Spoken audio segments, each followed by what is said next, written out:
తింటే గారెలే తినాలి, వింటే భారతమే వినాలి. నమస్తే ఫ్రెండ్స్. మహాభారతం 40వ ఎపిసోడ్‌కి స్వాగతం.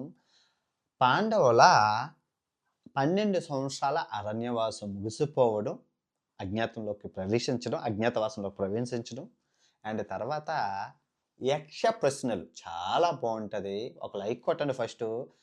వీడియో చివరన 2 నీతులు చెప్తాను. ఆ 2 నీతులు ఖచ్చితంగా మీరు విని తీరాలి. ఓకే. Let's go. అయితే వీళ్ళు కామ్యకవనంలో ఉంటుండగా ధర్మరాజు కల్లోకి జంతువులన్నీ వచ్చి, "ధర్మరాజా, ధర్మరాజా, మీ పండితులు మీరు ఈ అడవిని నాశనం చేసేసి మాకు ఆహారం లేకుండా చేస్తున్నారు. దయచేసి ఈ వనం వదిలేసి వెళ్ళిపోండి" అని కలలోకొచ్చి చెప్తాయన్నమాట. మాట్లాడలేవు కదా! సో, అది ధర్మం గ్రహించిన ధర్మరాజు పొద్దున్న ఆళ్ళ తమ్ములతో అంటారు, "ఇక్కడ మనం ఎక్కువ రోజులు ఉండడం వల్ల ఈ అడవిలోని వనరులన్నీ మనం నీళ్ళు గానీ, ఆలు దుంపలు గానీ అయన్నీ జంతువులకి మనకు కాదు. మనం వేరే వనంకెళ్ళిపోదాం" అని ద్వైతవనంకి మళ్ళీ షిఫ్ట్ అయిపోతారు. సో, ద్వైతవనంకెళ్ళిపోతే ద్వైతవనంలోకెళ్ళి గుడారాలన్నీ ఏర్పరచుకొని మొత్తం పరివారం అంతా ఉంటే, ఒక బ్రాహ్మణుడు ఎక్కడి నుంచి వస్తారు. వచ్చి ఈ పాండవులందరూ కూర్చుంటే, "అయ్యా! మీరు ఎవరో నాకు తెలియదు. నా గావంచికి నేను అగ్ని అంటే పూజ చేసుకోవడానికి అగ్ని రాళ్ళు అవి ఉంటాయి కదా! అగ్ని సామాగ్రి, పూజా సామాగ్రి అన్నీ ఒక మూట కట్టి పెట్టాను. ఎక్కడి నుంచో ఒక లేడీ వచ్చింది. ఆ లేడీ తన కొమ్ములకి తగిలించుకొని వెళ్ళిపోయింది.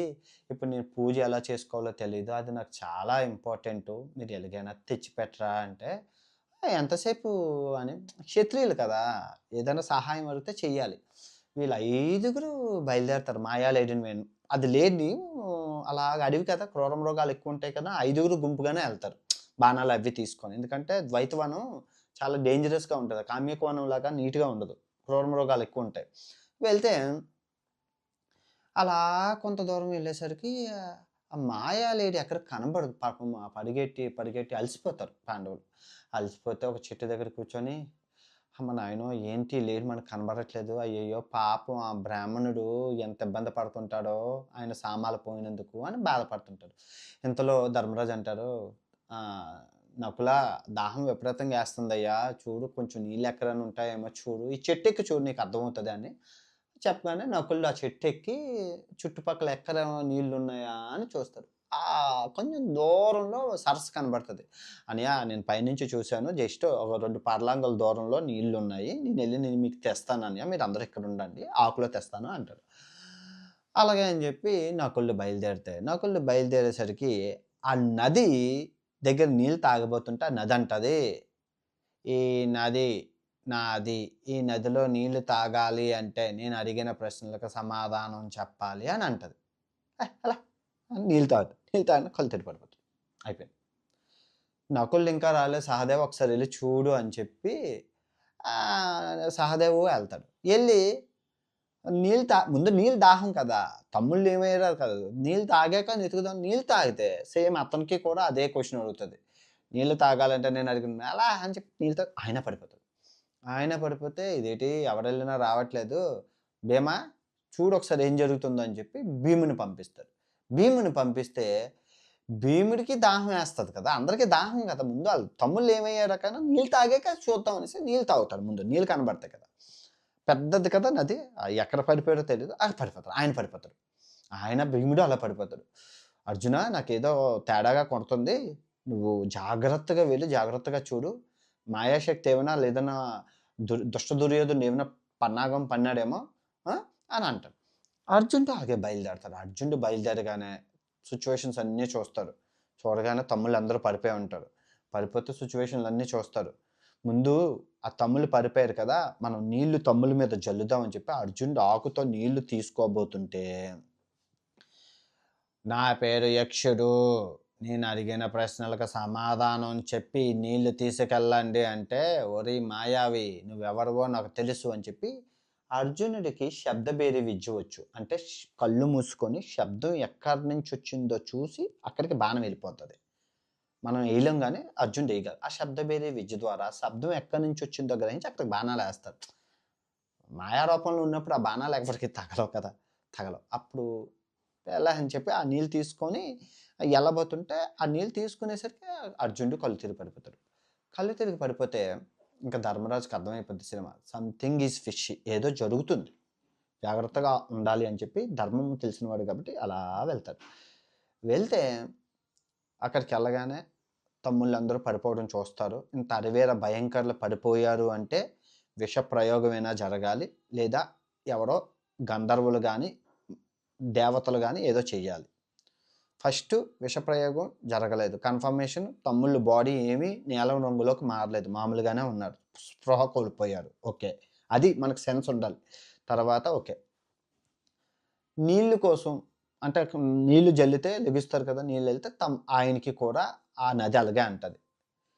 ఈ నదిలో నీళ్ళు మీరు తాగాలంటే నేనడిగిన ప్రశ్నలకు సమాధానం చెప్పాలి. నా పేరు యక్షుడు అంటారు. ఈ యక్ష ప్రశ్నలు ఏంటి అంటే, ఎవరైనా గట్టిగా అతిగా మాట్లాడామనుకో మన చుట్టాల్లో గానీ, ఎవరైనా పిచ్చి పిచ్చి ప్రశ్నలు అడిగామనుకో, కాకరకాయకి కొబ్బరికాయ ఏమవుతది? కొబ్బరికాయకి తలకాయ ఏమవుతదని అడిగితే మనం ఏమంటాం మన తాతలు, మామలను, యక్ష ప్రశ్నలు ఆపే, అలా సోదిగాడు. అలా యక్ష ప్రశ్నలు ఏస్తన్నాడు అని అంటారు. మా అమ్మ నన్ను అలాగే అంటది. యక్ష ప్రశ్నలు అని. ఆ యక్ష ప్రశ్నలే ఇవి. అంతు చిక్కలేని యక్ష ప్రశ్నలు. గుర్తుపెట్టుకోండి. చెప్పానా? మొన్న నహుష ప్రశ్నలు అని చెప్పానా? నహుష ప్రశ్నలు, యక్ష ప్రశ్నలు. మనిషి చదవాలి. చదివితే మనకు జ్ఞానం వస్తది. ఆ ప్రశ్నల్లోనే సమాధానాలు దొరుకుతాయి. అయితే ధర్మరాజుకి నేను యక్షుడిని, నువ్వు గనక నేను చెప్పిన సమాధానం చెప్తే నీకు తగిన మూల్యం ఉంటది అనగానే అలాగే అడుగుతాడు. అడిగితే ఫస్ట్ ప్రశ్న ధర్మం అంటే ఏంటి అంటే చెప్తాడు. న్యాయం అంటే ఏంటి అని చెప్తాడు. ధర్మం గొప్పదా? న్యాయం గొప్పదా? అంటే చెప్తాడు. అసూయ అంటే ఏంటి? తల్లిదండ్రుల ప్రేమల్లో ఏ ప్రేమ గొప్పది? పుత్రుడు ఎలా ఉండాలి? రాజు మర్యాదలు ఎలా ఉండాలి? అని చెప్పి ఒకటి తర్వాత ఒకటి ధర్మం, అధర్మం, న్యాయం, దోపిడీ, దుర్మార్గం, కామం, మోక్షం, మార్గం, అబ్బో ఒకటేంటి ఒకటి తర్వాత ఒకటి బాణాలు అలా ప్రశ్నలు సంధిస్తూనే ఉంటారు యక్షుడు. దీనికి సమాధానం నాన్ స్టాప్‌గా చెప్తాడు. ఇంకా చెప్పి ధర్మరాజు అని ఊరికనే అనలేదు. అందుకే ధర్మం తెలిసిన వాడు కాబట్టి కరెక్ట్‌గా సమాధానం. ధర్మం తెలిసిన వాడితో ప్రపంచంలో ఎవరు అని ఓడించలేరు. ఎవరు మాట్లాడలేరు. ధర్మానికి ఉన్న పవర్ అలాంటిది. అయితే ఇంకా యక్షు ప్రశ్నలు వెయ్యలేక అలసిపోతాడు. అలసిపోయి అంటాడు, అయ్యా నీ ధర్మబుద్ధికి నచ్చాను, నీ జ్ఞానానికి నచ్చాను, నీకు ఒక వరం ఇస్తున్నాను. నీ నలుగురు తమ్ముల్లో ఒక తమ్ముడి ప్రాణాన్ని నీకు ఇచ్చేస్తున్నాను. ఓకే. ఏ తమ్ముడు కావాలో కోరుకో అంటారు. అంటే అయ్యా నకులుడి ప్రాణం నాకు బతికిచ్చవా అంటారు. యక్షుడు అంటాడు, అయ్యా ధర్మరాజా నాకు ఈ సమాధానం చెప్పు. అరివీర భయంకరుడు, పాశుపతాస్త్ర సంపన్నుడు, అస్త్రశస్త్ర నైపుణ్యుడు అర్జునుడు ఒక్కని నువ్వు బతికించుకుంటే ఈ విశ్వాన్ని జయించిన వాడు అవుతావు. అర్జునుడు వదిలేశావు. అది కాకపోయినా నాగాయుధ సంపన్నుడు 1000 ఏనుగుల బలశాలి అరివీర భయంకరుడు భీముణ్ణి బతికిచ్చినా కూడా నువ్వు ఈ విశ్వాన్ని జయించగలవు. ఆయన్ని వదిలేసి నకులుడునే ప్రాణం కావాలని ఎందుకు కోరుకున్నావు అంటే, అయ్యా యక్షమహారాజు గారు, నా తండ్రి పాండురాజుకి 2 భార్యలు. మొదటి భార్య కుంతీదేవి. ఆ కుంతీదేవికి ప్రథమ సంతానం నేను ఇంకా బతికే ఉన్నాను. రెండో భార్య మాద్రి యొక్క ప్రథమ సంతానం మా నకులుడు. అందుకే నకులు ప్రాణం కోరుకున్నాను. ఇదే కదా ధర్మం అంటారు. నిజంగా అయ్యా ధర్మరాజా, నువ్వు పేరు పెట్టుకున్నందుకు నిజంగా ధర్మాత్ముడు అయ్యా. నీ ధర్మాన్ని మెచ్చి నీకు నీ మిగిలిన 3 తమ్ముళ్ళ ప్రాణాలు బహుమతిగా ఇస్తున్నాను, తీసుకో అని చెప్పి 3 బతికించేస్తారు.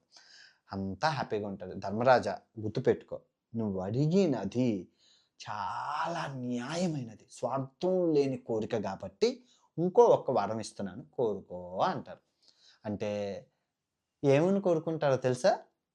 అయ్యా నేను ఆ బ్రాహ్మణుడు గావంచ అంటే ఆ మూట పూజ చేసుకున్న మూట పోయిందంట, దయచేసి అది వెతికి పెట్టండి అయ్యా అంటే, మళ్ళీ యక్షుడు అంటారు, ధర్మరాజా నీ ధర్మానికి ఏం చెప్పాలయ్యా, ఆ మూట పెద్ద వరమా? ఏ పూర్ణాయుషో ఏ ఏదో ఒక మంత్రం కోరుకోవాలి కానీ ఇలాంటివి కోరుకుంటావు ఇంత చిన్నవి, మళ్ళీ ఇంత మంచోడు ఏంటయ్యా? ఆ మాయా రూపంలో వచ్చింది నేనే, ఆ పంతుల రూపంలో వచ్చింది నేనే. అసలు నేనెవరినో తెలుసా? నేను ధర్మరాజుని, నీ తండ్రిని అని చెప్పి ధర్మరాజు బయటకొచ్చేస్తారు. నిజంగా నా కొడుకు అయిన నిన్ను పరీక్షించడానికి నువ్వు ధర్మబుద్ధితో ఉన్నావా? అధర్మబుద్ధితో ఉన్నావా? అని చెక్ చేయడానికొచ్చానయ్యా. నిజంగా నేను గొప్ప తండ్రిని. నా వరప్రసాదంతో పుట్టిన ధర్మరాజువు నువ్వు. నిజంగా నువ్వు నాకన్నా గొప్పవాడివి అని చెప్పి దీవిస్తారు. ఇదిగో నువ్వడిగిన కోరికలన్నీ ధర్మబద్ధమైనవే. అసలు స్వార్థంగా ఏమీ ఆడుకోలేదు. సో, మీకు నేనే వరం ఇస్తున్నాను. ఏం వరం అంటే, మీది రేపటితో అరణ్యవాసం ముగిసిపోతుంది 12 సంవత్సరాలు. రేపటి నుంచి మీరు అజ్ఞాతవాసంలోకెళ్తున్నారు. అజ్ఞాతవాసంలోకెళ్ళే ముందు మీరు ఈ మనసులోని ఈ మంత్రం జపించి మీ ఐదుగురు మీరు ఏ రూపంలో కావాలంటే ఆ రూపంలోకి వెళ్ళిపోవచ్చు. సో, మిమ్మల్ని ఎవ్వరు గుర్తుపట్టరు. మీరు ఏ రూపంలో కావాలంటే కుక్కలాగా అవుతారా? నక్కలాగా అవుతారా? ఏనుగులాగా అవుతారా? ఏ రూపంలోకైనా మీరు మారిపోవచ్చు అని చెప్పి వరం ఇచ్చి అక్కడి నుంచి మీకంతా శుభం కలుగుగాక అని చెప్పి ధర్మరాజు అక్కడి నుంచి మాయమైపోతాడు. అదంతా మాయ, అదంతా ధర్మరాజు ఆడిన నాటకమే కాబట్టి అందరూ వచ్చేసాక కామ్యకవనంలో ద్వైతవనంలో ఉన్న పండితులందరికీ చేతులెత్తి అయ్యలారా, అమ్మలారా ఇన్నాళ్ళు మాతో ఉన్నారు. మీ మంత్రశక్తి, మీ వేదాలు, మీ మంత్రాలతోని మమ్మల్ని చాలా ఉన్నతంగా చూసుకున్నారు. మాకు చాలా సేవ చేశారు. మీ అందరికీ జన్మ జన్మలా రుణపడి ఉంటాను అని ధర్మరాజు అందరికీ ప్రార్థించి ఇంక మేము అజ్ఞాతవాసంలోకి వెళ్తున్నాము. మీరు మీ రాజ్యాలు, మీ మీ గృహాలకు వెళ్ళిపోవండి. ధర్మం మా ఎంట ఉంటుందని చెప్తే అందరూ మిమ్మల్ని దీవిస్తారు. అందరిని దీవించి ఆ పండితులందరిలో ఉత్తమమైన ఒకడున్నారు ధూమ్యుడు అనేసి. ఆయన ఈ ఈ పాండవులకి పురోహితుడు. అంటే పంతులు టైప్ అనమాట. అన్నీ చూస్తారు. ఫ్యామిలీ పంతులు. ఆయన ముందుకొచ్చి మీ మీ చరిత్ర, మీ భవిష్యత్తు, మీ ఫ్యామిలీ గురించి బాగా తెలిసిన వాడుగా చెప్తున్నాను. మీరు ఇంతవరకు రాజుల్లాగా, మహారాజుల్లాగా, చక్రవర్తుల్లాగా మీరు బతికారు. కానీ ఈ అజ్ఞాతవాసంలో మీరు ఒక రాజు కింద కూలివాడిలా పనిచేయాల్సొస్తది. అది మీకు రాదు. మీకు రాజుల్లా ఉండడమే తెలుసు గానీ, కూలివాడిలాగా ఉండడం తెలీదు. కొన్ని సూత్రాలు చెప్తాను. జాగ్రత్తగా మీ ఐదుగురు ద్రౌపది మీరు వినండమ్మా అని చెప్తారు. రాజు దగ్గర ఎప్పుడు అహంకారాన్ని ప్రదర్శించకూడదు. రాజు దగ్గర ఎప్పుడు వినయ విధేయతలతోనే ఉండాలి. రాజు ఎంత చనువిచ్చినా సంకెక్కకూడదు. కిందనే ఉండాలి. రాజు కన్నా గొప్పగా బిహేవ్ చేయకూడదు. రాజు దగ్గర నవ్వకూడదు. రాజు దగ్గర ఎగసాకాలు చేయకూడదు. రాజుని మోసం చేయకూడదు. రాజధనాన్ని మీరు అనుభవించకూడదు. ఎప్పుడు వినయ విధేయతలతో రాజు దగ్గర ఉండాలి. అహంకారాన్ని ప్రదర్శించకూడదు అని అందరికీ చెప్పి, ధర్మరాజా గుర్తుపెట్టుకో, మీ ఆరుగురు జాతకం అస్సలు బాలేదు. ఈ ఒక్క సంవత్సరం అవుతే మీకు శుక్రమహాదశ పడుతుంది. అంతా మంచిది. ఈ ఒక్క సంవత్సరం మీ జాతకం జాగ్రత్తగా ఉండాలి. ముఖ్యంగా భీముడి జాతకం అయితే అస్సలు బాలేదు. ఆవేశాన్ని కంట్రోల్‌లో ఉంచుకో. ఎందుకంటే జ్యోతిష్యం చెప్తారు కదా ఆయన. గ్రహాలు మీకు అనుకూలించట్లేదు. జాగ్రత్తగా ఉండు భీమా నీకే అని చెప్పి భీముడికి మరీ చెప్తారు. తర్వాత ద్రౌపదికి చెప్తారు. అమ్మా, నువ్వు మహారాణిలా బతికావు. నీ అందమే నీకు శాపంగా మారుతుంది. గుర్తుపెట్టుకో, నువ్వు ఇంత అందగత్తివి. ఎంత సింపుల్‌గా ఉంటావో నీకు అంత శ్రీరామ రక్ష. పొరపాటున గాని సౌందర్యంగా తయారయ్యావంటే ఆ రోజే నీ ప్రాణం పోతాది. నీ ప్రాణంతో పాటు ఈ పాండవులు అజ్ఞాతవాసం కూడా కోల్పోతారు నీ వల్ల. అంటే ఆ అమ్మాయి చాలా అందంగా ఉంటది.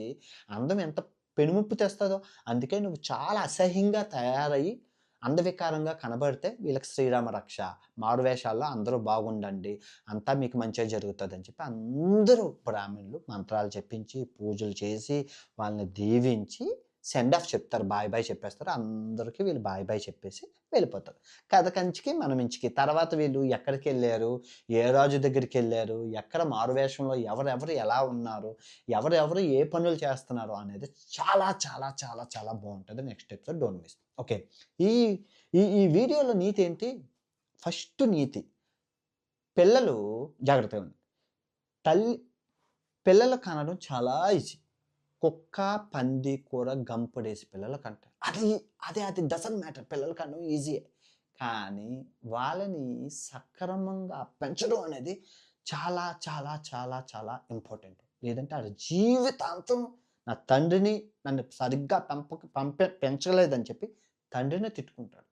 కొడుకు కొడుకు సరిగ్గా పెరగకపోతే దాని తప్పు తండ్రిది గుర్తుపెట్టుకోండి. కూతురు సరిగ్గా ఉండకపోతే ఆ తప్పు తల్లిదే. దే దేశంలో ప్రజలు సరిగ్గా లేకపోతే దాని తప్పు ఆ దేశ రాజుది. అంటే మన ముఖ్యమంత్రిది గుర్తుపెట్టుకోండి. ఈ 3 తప్పులు. సో, ఆ విధంగా పిల్లల్ని పెంచాల్సిన బాధ్యత తల్లిదండ్రుల మీద 100కి 100% ధర్మరాజే ఎగ్జాంపుల్. ధర్మరాజు ఆళ్ళ తండ్రి యమధర్మరాజు వచ్చి చెక్ చేసుకోలేదా? కొడుకు ధర్మంగా ఉన్నారా? అధర్మంగా ఉన్నారా? వచ్చి చెక్ చేసారా? మీరు మీ పిల్లల్ని ఎప్పుడైనా చెక్ చేసారా? ఎప్పుడైనా చెక్ చేసారా? నీ పిల్లడు ఏం చూస్తున్నాడు ఈ ఫోన్‌లోని? ఎవరితో మాట్లాడుతున్నాడు? ఎవరైనా గర్ల్ ఫ్రెండ్స్ ఉన్నారా? ఏమైనా ఏది స్మోకింగ్ గాని, డ్రింకింగ్ గాని నేర్చుకున్నారా? ఎప్పుడైనా చెక్ చేసారా? ఎప్పుడైనా చెక్ చేసారా? చెక్ చేయలేదు కదా! వాళ్ళు పోయారంటే చేతులకి అలా కాకులు పట్టుకొని లాభం లేదు. మొక్కేమో వంగంది మౌనమేమో. పిల్లల విషయంలో చాలా చాలా చాలా చాలా కఠినంగా ఉంటే వాళ్ళు ప్రయోజకులవుతారు. గుర్తుపెట్టుకో. నా తండ్రి అలాగే నన్ను పెంచాడు. పిర్ర మీద అట్ల కాడ పెట్టుకొని వాతలుంటాయి. మీకు చూపించడం బాగోదు. నా పిర్ర చూపిస్తే మీకు కనబడతది. వాతలు ఎన్నుంటాయో. అట్ల కాడ పెట్టి వాతలు పెట్టారు నాకు. ఓకే. అది పక్కన పెట్టి. రెండో నీతి ఇది జాగ్రత్తగా మనందరం పేదవాళ్ళం. ఇండియాలో ఎక్కువ శాతం పేదవాడు, మధ్యతరగతే ఉంటాడు. మనందరం ఎవరో ఒకరి దగ్గర కాళ్ళ కింద పనిచేస్తాం. అంటే మన యజమాని ఎంత చనువిచ్చినా వినయ విధేయతలతోనే ఉండాలి. డబ్బిచ్చువాడు దేవుడు. పని ఇచ్చినవాడు యజమాని ఎప్పుడు దేవుడి కన్నా ఎక్కువే. దేవుడిని పూజించకపోయినా పర్లేదు కానీ యజమానిని నువ్వు పూజించాలి. యజమాని ఏం చెప్పినా నువ్వు చేయాలి. తప్పో ఒప్పో యజమాని నీకు డబ్బిస్తున్నాడు కాబట్టి ఆయన ఏం పని చెప్పినా అది చేయాలి. చనువిచ్చాడు కదా అని సంకనెక్కిపోయి యజమానికి "ఏరా బాగున్నావా? ఏరా మాయా" అని ఎగతాళి చేయడం గానీ, యజమానిని అవమానించడం గానీ ఎప్పుడూ చేయకూడదు. ఇది గుర్తుపెట్టుకుంటే జీవితాలు ప్రతి ఒక్కడి జీవితం బావుంటది. నా యజమాని దగ్గర నాకు పనిచ్చిన యజమాని దగ్గర నేను శిరస్సు ఉంచే ఉన్నాను. ఏ రోజు సమాధానం చెప్పలేదు. ఆయన నన్ను కొట్టినా, తిట్టినా నేను ఎన్నో మంది దగ్గర పనిచేశాను. హోటల్‌లో పనిచేశాను, స్టూడియోలో పనిచేశాను, సైకిల్ షాప్ దగ్గర పనిచేశాను. ఎన్నో అంటే పార్ట్ టైమ్ జాబ్‌లు, క్యాటరింగ్‌ల పనులు చేశాను. నా యజమానులు ఏం చెప్పినా నేను చేశానే తప్ప నేను ఆళ్ళకేం ఎదురు చెప్పలేదు. ఓకే. సర్వే జన సుఖినో భవంతు. రేపు కలుసుకుందాం. చాలా బావుంటది. మిస్ చేయకండి. ఇక నుంచి అంతా ఘట్టాలన్నీ సూపర్ అదిరిపోద్ది.